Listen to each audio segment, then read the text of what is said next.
You're listening to 104.5 FM live and local from the Art of the Borough. If you don't know where that is, you're probably not there. And I'm pleased to have Heidi back on from the Sunderland Trans Rights Rally team. So, what's been happening, Heidi? Hi, thank you very much for letting us come and speak about it again. So we wanted to give you a bit of an update. We can reveal a couple of the great people we are going to have coming out to support us on June 14th. So firstly, we have JJ Hilton. JJ is a local transgender performer who will be lending their voice to the fight for trans rights through song, which is great. They're a fantastic singer, so we're really excited about that. And part of the aim here is obviously outreach. So getting local people aware of what's happening is really important. Contributions like this can really help draw in people to sort of the crowd that might not really know what's going on. Gives us a chance to chat with them, what it's about, talk about how it will affect them, it is affecting them, and also go into how they can help and what they can do. So that's really important. And secondly, we'll be having a performance from the uncivil servant Sir Phoenix. Phoenix is a non-binary stand-up comedian and a drag king. We are really excited to have her as part of the rally as well. She reached out to us and kind of said, is there a way I can get involved in this way? And we kind of think when things get dark, we need the laughter more than ever. Being prepared to put yourself out there and perform is a form of resistance, of refusing to let others dictate your place in society. So we are really, really open to that. Absolutely. If I speak to them on the day, I will be asking them the pronouns because I don't know if you realise sometimes we just say it in like you called them she, but you also call them non-binary. I'm not saying non-binary people can't use she pronouns. It's all that So stuff, isn't it? You know. yeah, and I must admit, so we have a little information collecting form for people, and we have asked all these things, and we really want to kind of respect that for people. So it is really Brilliant. important to have this information. Absolutely. I only mentioned it because some of my listeners will be going, we are aware of this, people. Like, listen, listen, seriously, I'm proper looking forward to coming over. Absolutely looking forward to coming over. And I think you're going to have a good turnout on the day. I really hope so. And I wanted to say as well, we're currently reaching out to people who would like to speak at the event. So if you're listening, it's your opportunity to get your voice heard here. So we want to have a diverse range of voices, whether you are trans, you're an ally, you might have trans children, maybe you work with trans people, maybe you're a campaigner for trans rights, whatever your involvement in this, however it's affected you, please reach out. We would love to hear from you. We know impact has been especially hard for people as well who are affected by kind of intersectionality. They might be battling discrimination on multiple fronts. So if that's you again, please get in touch, because if there's something we can do to help you take part in this, if there's some adaptation we can make, we will do that, because the aim is to be inclusive as possible. If that is you, you can email us. Email address is transrightsunderland@gmail.com. It's all one word. We're also on Instagram as @transrightsunderland. And we're on Facebook. If you just type in Trans Rights Sunderland separate words, you should find us. However you want to reach out, please go for it. And just as a reminder, the rally is on 14th of June. It's from 1 p.m. to 3 p.m. and the location is Keel Square in the city centre of Sunderland, just across the road from City Hall. And we'll of course have Ellie there as our MC Oh, to keep I'm going to everyone be in there. line. I'll be there. Absolutely. So is there good parking up there? There's plenty of parking. Yeah, there's a number of different kind of car parks and ways to get there. So the station is about 7 minutes away if you need to get the train. There's like a major bus station fairly close as well, and there's various kind of bus stops in the city centre. There's the Bridges car park. The Bridges is really close to Keel Square, so if you get to the Bridges, it's quite easy to get there. You basically exit through Primark, and you're kind of a hop, skip, and a jump away.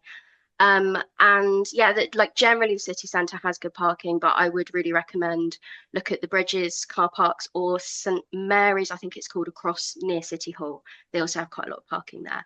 So there's definitely going to be parking available. There's also a bit of disabled parking quite close to the square itself. So if that's you, you might want to look at that. But I think they do get Awesome. quite busy, so you might want to come a bit Yeah. earlier. That's the only So thing. people understand that there like any barriers that are possibly there, there is solutions to these. And whenever I've been at Sunderland, I do see Sunderland as like being quite inclusive. I remember Sunderland Pride Yeah.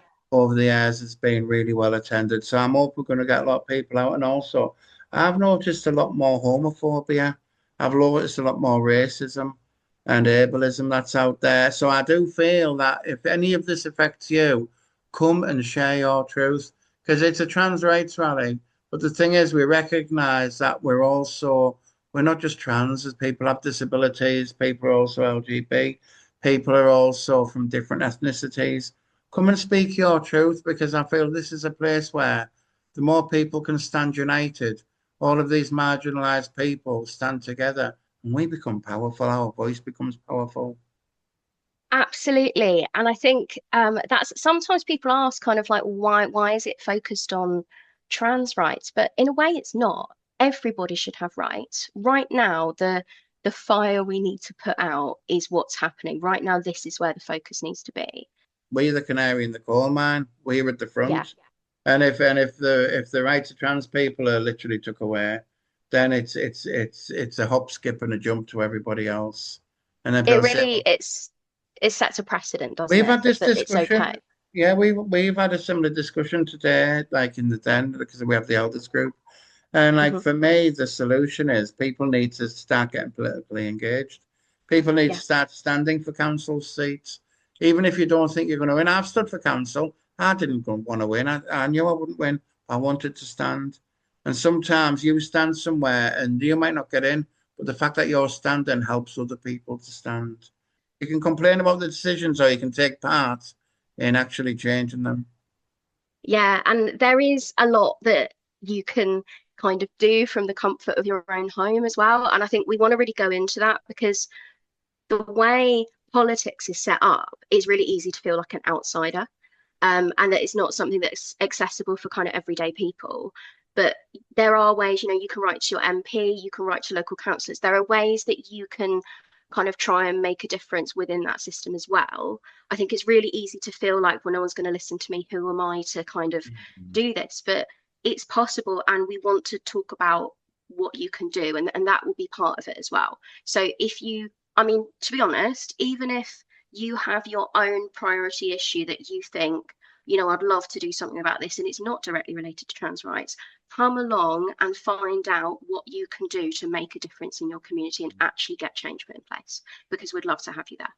Absolutely. I wrote to my MP, Luke Myers, Labour MP, and I wasn't expecting a positive response, but I got an absolutely positive response. You see, I went down a few Mm, years ago before COVID. I actually delivered a Trans 101 at the Houses of Westminster when we mhm. had Dr. Paul Williams, and he knows I champion intersectional inclusion. So we were even talking about the possibility of me going back down and delivering another session. And like That's it's like, fantastic. well, something you've got to stand up and be counted, even if people want you there or not. That doesn't what other people want in that sense shouldn't change what we do because we have to get up every Yeah. day and keep going. Thank you very much, and like I do want to get you back on next week when we've got a bit more, or even a bit more news and keep it in people's minds. I was thinking, like, I really liked that song last week, what Jasper suggested, and I thought, really speaking, the iconic song for this is probably "The Village" by Rabel. Watch the Yeah, video of The Village and have a handkerchief with you because I it's will. it's it's a it's a beautiful, beautiful song. And when people talk to me about trans songs, I always go back to the Velvet Underground. Candy Says by Velvet, like Velvet Underground back in the day. That is the iconic trans song. So I'm going to play them around this interview this week, if that's okay. Fantastic. Right, so it's transrightsunderland@gmail.com if people want to get in touch and find out more from yourselves as well. Exactly. Yeah. Awesome stuff, Rao. There you go. And I will see you. I'll see you soon, but I will chat to you again next week. Thanks, Okay? Ellie. Okay. Bye. Back to the studio.